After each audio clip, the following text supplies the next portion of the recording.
Pada tahun ke-11, dalam bulan yang ketiga, pada tanggal 1 bulan itu, datanglah firman Tuhan kepadaku.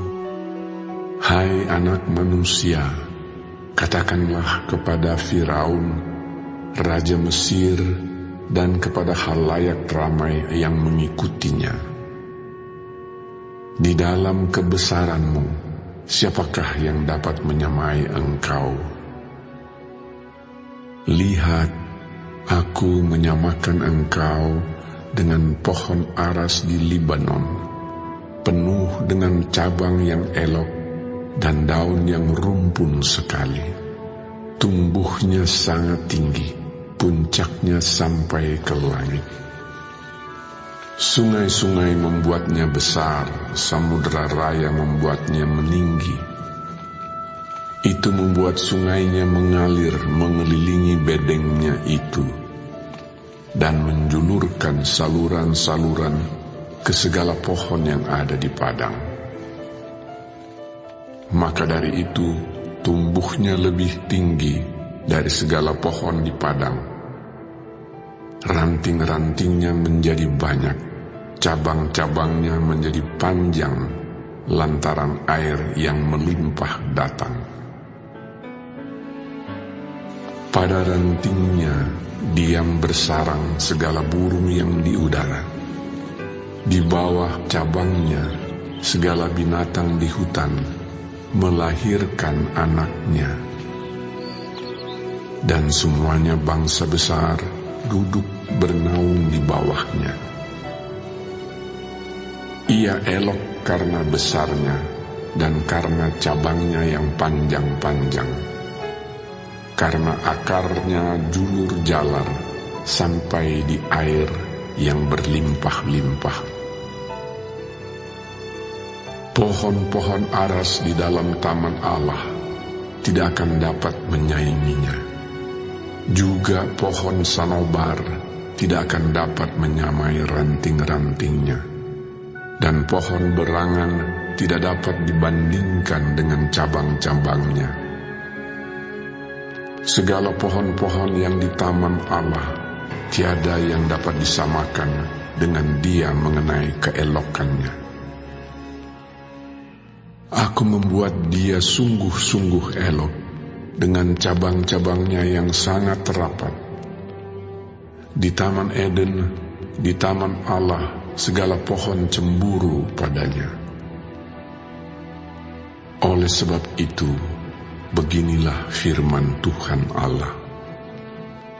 Oleh karena ia tumbuh tinggi dan puncaknya menjulang sampai ke langit, dan ia menjadi sombong karena ketinggiannya, maka aku telah menyerahkan dia ke dalam tangan seorang berkuasa di antara bangsa-bangsa, supaya ia memperlakukannya selaras dengan kejahatannya.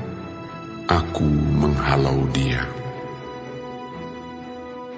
Orang-orang asing, yaitu yang paling ganas di antara bangsa-bangsa, akan menebang dia dan membiarkannya. Di atas gunung-gunung dan di semua lembah cabang-cabangnya berjatuhan, dan di semua alur sungai negeri itu ranting-rantingnya berpatahan, dan semua bangsa di bumi pergi lari dari naungannya dan membiarkan dia. Di atas batangnya yang roboh itu berhinggapan segala burung di udara, dan di antara cabang-cabangnya diam segala binatang di hutan. Semuanya ini terjadi supaya segala pohon yang di tepi air jangan meninggikan dirinya, dan puncaknya jangan dijulurkan sampai ke langit, dan supaya pohon-pohon besar, yaitu semua yang menghisap banyak air, jangan tetap berdiri di dalam kecongkakannya.